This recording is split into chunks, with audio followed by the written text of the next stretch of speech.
Welcome everyone to the Attention Pliss Podcast now on video. If you like the podcast, kindly like, share, subscribe. You know what to do.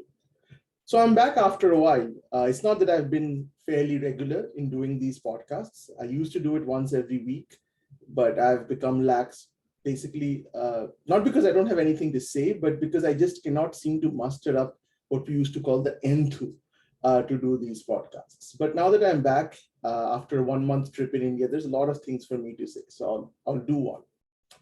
What I wanted to do this podcast on was based on a tweet that I had made, which went viral. When I made the tweet, I didn't, or rather a tweet thread, I didn't think it was particularly noticeable or even knew what I was saying. So what I was saying, and again, for those of you who haven't been following the tweet thread or don't follow me on Twitter, here's a little bit of context. So after more than 4 years, I was in India. Normally, I used to go to India once every year. Sometimes I've been to India twice a year. But this time, of course, because of COVID and because my parents come regularly to the US, it just happened to be that it was 4 years. The last time I'd been there was in 2018, in January. So, of course, I went there, and like most NRI uncles, you go there, you have a mental model of how things are based on your 23 years of being there. And then when you go there, you immediately see that your mental model has been superposed with reality. So this shock happens every time. And obviously, the further apart your visits are, the shock is greater. So this time I went to India, and there were a lot of good things that I saw. And one of the tweets that I had made, which was also viral, but not as viral as the other tweets, right, was that when we were growing up, NRI uncles, when they used to come to India, they used to say what a terrible place this was and how much better US was. And now we have reached the stage where NRI uncles like me, when we come to India, we say how good this place is and how terrible the place where we are right now, because I stay in the US, is. And this again is something which I've said many times. I've pointed out again. I'll come to that later. But coming to the tweet thread. So the tweet thread was specifically scoped on something which was very small. It was that the kind of delivery services that we have in India, which allows you to get food from any corner of Calcutta very efficiently. So I was ordering, obviously, since I was in India, I was sampling different kinds of biryani, my favorite food, Kolkata biryani, by the way. And what I found this time, in contrast to the previous times that I visited, I didn't need to go to these places. I could just sit at home and order it through the app, and it would be delivered within an hour from whichever corner of Calcutta. And this to me and again, coming from US, this was to me a tremendous convenience, because we have app delivery services here too. We have Postmates, we have Uber Eats, but they're terrible in terms of their efficiency. So I'd given some examples of some of the terrible experiences that I have had with food delivery apps in the US. And it was like I tried them twice or thrice, and it has been a miserable failure every time. So I understand that people might have different experiences with food delivery apps, and there will always be like this 2% noise, bad experience in anything. It doesn't matter what kind of customer service experience it is. You're going to have always 2%, 3% bad experiences, regardless. But in my case, at least, again, it's not a statistically significant sample. Every time, 2 or 3 times, I have tried to use these delivery services in the US, and I stay in the Los Angeles city area. So, of course, my experience in the US is also a vast country. So obviously experiences will vary. But based on my experiences, again, not on a statistically significant sample, I found that they were terrible. And that's why I stopped using them, because there was one time when I ordered about $200 worth of Indian food because my parents were here. We wanted to have dinner. My mother has mobility issues, so she has trouble walking. So food delivery is very convenient. And when we ordered the food, the driver first went to the wrong store. Then when he went to the right store, he went there after the store had closed. And we couldn't get all this information. I had to keep on calling the driver. And it was picked up many hours later by his son, who said, my father can't speak English. So then he explained that, this is the reason we went there. The store was closed. Then I was about for an hour or so on call with the delivery app, even to get a live representative. And once I got it, the live representative said, we can't do anything because the store has already charged this. And then I had to call my credit card company to cancel that charge, to dispute that charge. So overall, in order to avoid going to the restaurant, which would have taken me perhaps half an hour, I spent about 2.5 hours arguing that. So again, you can read the tweet thread for details. There was another thing which I also said, which was about it was not just food delivery service, but also delivery of medical services. So in India, I again had a health issue. So I had to get my blood taken. I had to see a doctor. But even then, in the US, in order to see a specialist where I stay, you might have to wait 2 to 3 months. I see a general physician. And again, you're free not to believe me, but the next appointment that I can get now is in November. And I see him. I've been seeing him for the last 4 years, not a new patient. And he's a general practitioner. So when I got COVID, and I did get COVID just before I went to India, I couldn't see my doctor. My doctor said, I don't see COVID patients. So I had to go to the urgent care to get a doctor to see me and to get tested. During the height of COVID, and again, when I got COVID, fortunately, it was the peaks were over. But I have seen, because we drive by that place, there's an urgent care center where you've seen lines sneaking for like, I wouldn't say miles, but fairly a mile, absolutely a mile, with people standing, sick people, older people standing in the line just to get a test taken. And people then said, oh, you don't have to stay, you're lying. What about drive-by clinics? Have you ever been to drive-by clinics? We have. So we had to so my daughter, in order to get back to school, she needed a negative test result. Normally, these test results are given through the school. So the school does the testing, but school was closed. So we had to get the test result from somewhere else.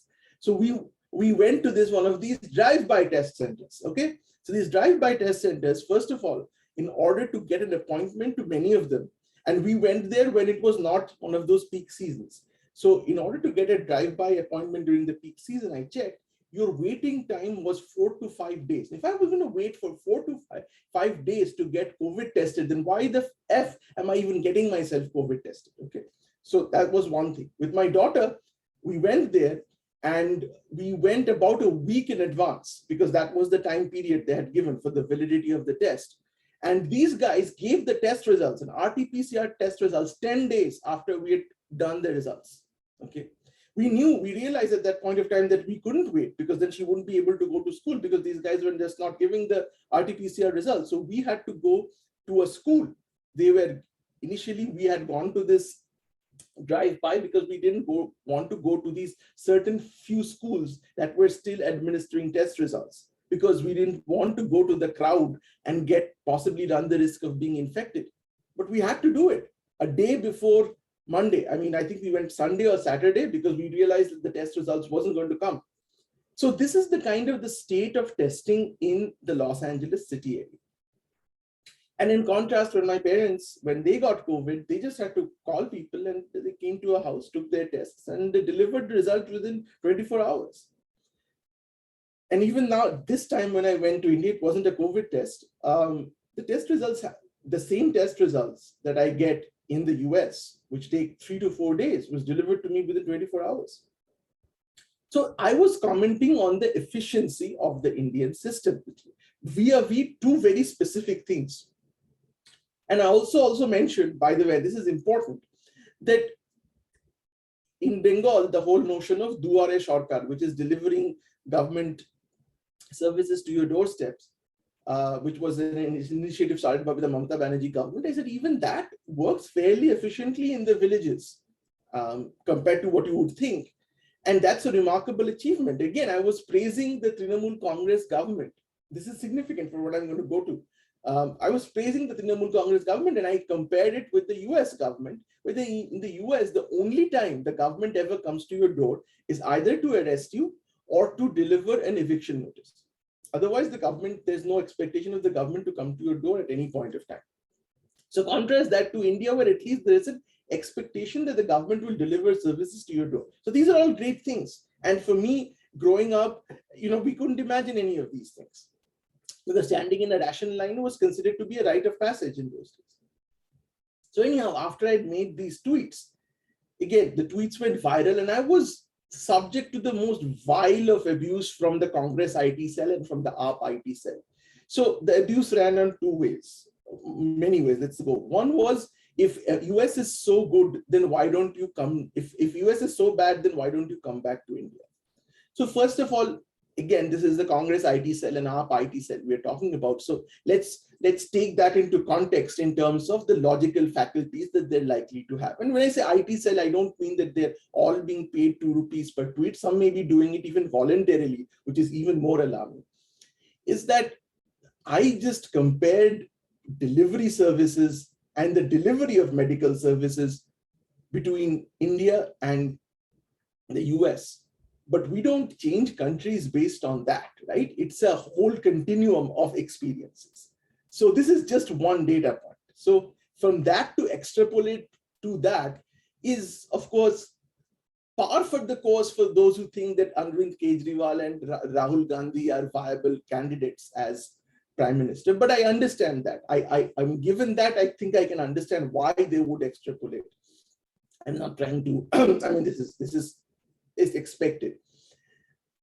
And then, and now the underlying problem really, the underlying problem is that we have a group of people in this country who are so indoctrinated that they think that any positive comment on the country is a upvote for Narendra Modi and BJP. Even though this is important, the only governmental example that I gave was for Trinamool Congress. So I said Trinamool Congress has done something good. Yet that was like the third and the fourth tweet. I don't know even if they read that, or even if they read that, they don't care. It's ultimately Modi, right? This has got nothing to do with Modi at all. This was a comment about private app delivery services and not run by the government. And in some cases, some of the governmental schemes in Bengal, again, not run by BJP. And yet, even the Trinamool Congress trolls were on me, not seeing what I had written.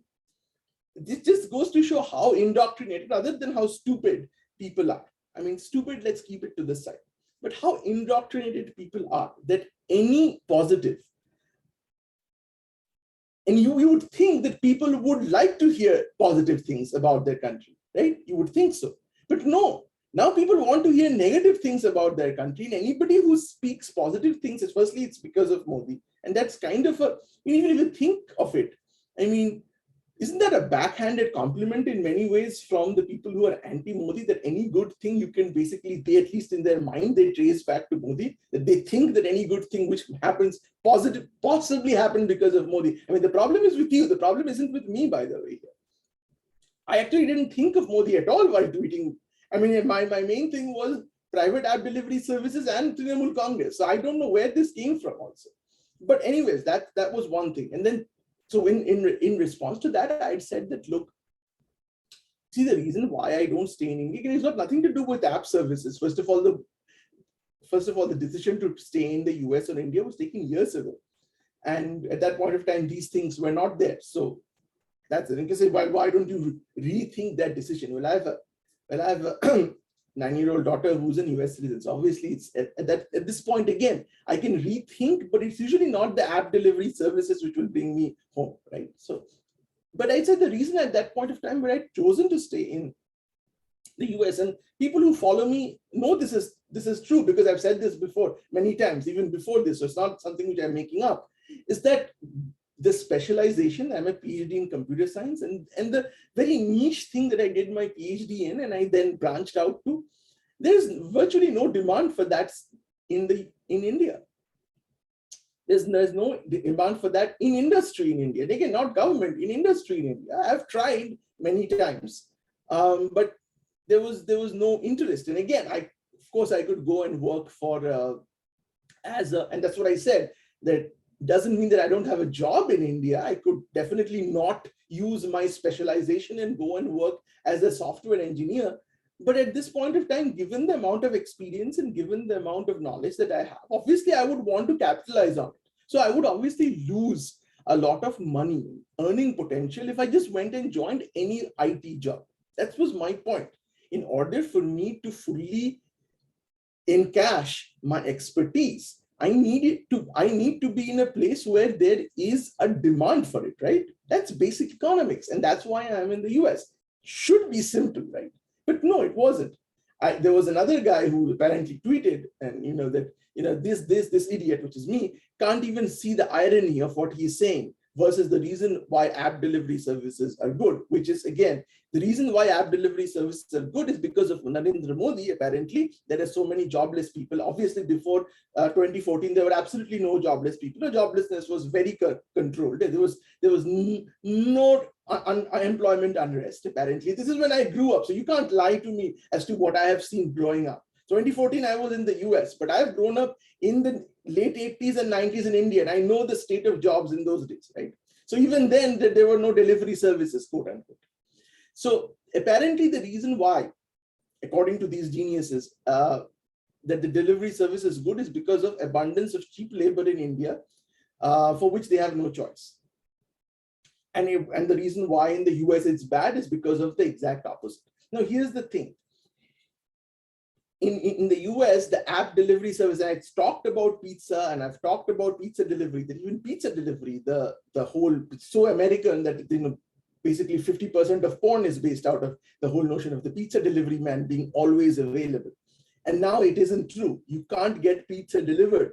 Pizza places give you a steep discount if you go and pick up your own pizza, okay? So why has this happened? Again, the US suddenly didn't become prosperous, right? If at all, if you ask anybody in the US, they will say that the gap between the rich and the poor have increased. Things have gotten worse. So how is this the case? It's because, again, this was because of COVID, because of direct cash transfer. Many people just stopped working, and also because many Americans have their own houses.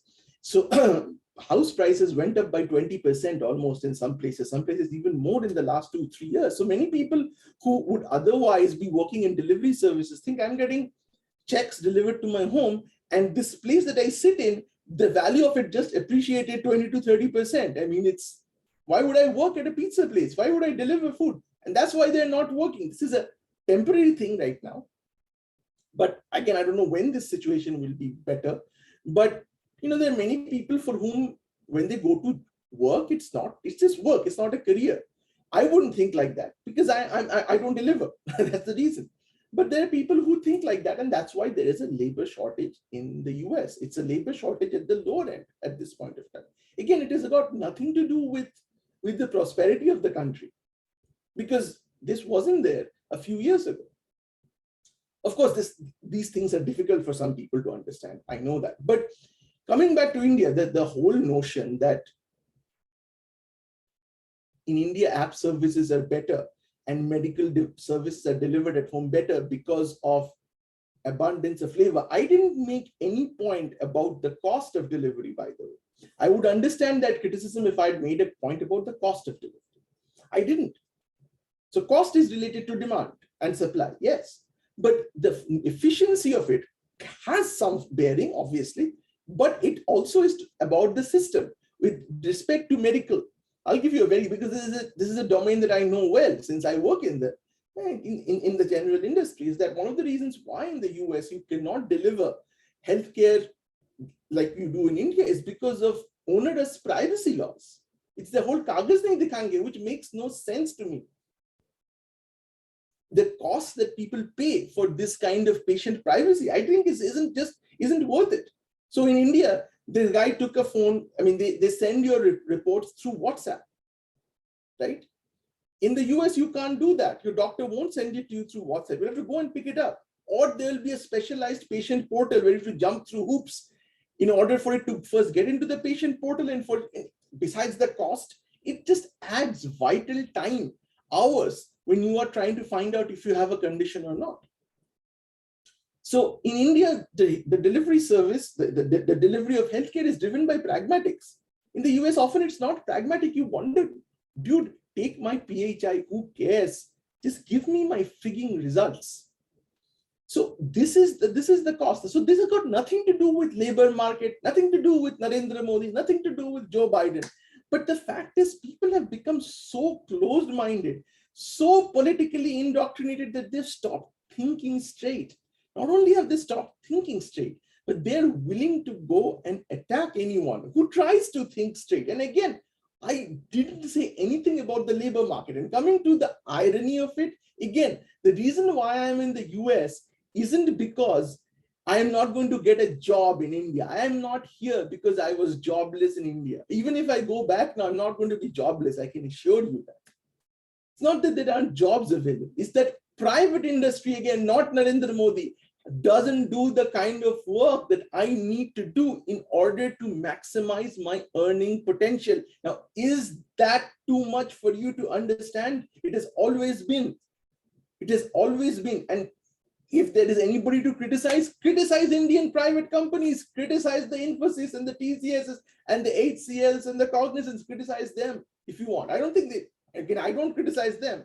I think they have their niche and they do their stuff. That's all. They make money. They are under no obligation to hire people like me or to expand the scope of their offerings. No, in the US, they have to. In the US, it is often driven by regulations. It is often driven by customer demand, cybersecurity. In India, it doesn't happen. So my being in US has got nothing to do with the labor market in India. Again, you would think that people would understand that. And I actually made that point. It's not that I let people presume that. I actually said that explicitly. But yet, so yeah, I am in the US. And it got nothing to do with the abundance of labor in India. It's got nothing to do with it at all. I hope that someday in India, people will move and people will realize the importance of cybersecurity. You would think that they would, based on things that happen, but they haven't yet, because in general, and it comes back to that whole patient privacy thing. In India, people are not that concerned about these things. It's a cultural thing. People aren't really concerned whether, somebody gets to know in the hospital who's not supposed to know that their urea levels are higher than they should be. In the US, this would be a HIPAA violation and would lead to, money being changed. You'd have to pay. You'd have to be fined for that. So obviously, culturally, we've decided, and I think India has done the right thing, if you ask me, has taken a different stance, and that kind of comes out because of that cultural choice.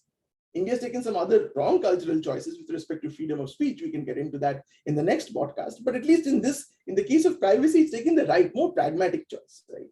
That not everybody needs to protect their PHI, and the societal costs of that, and the cost in terms of the timeliness of healthcare delivery, the adverse effect it causes on that isn't worth it.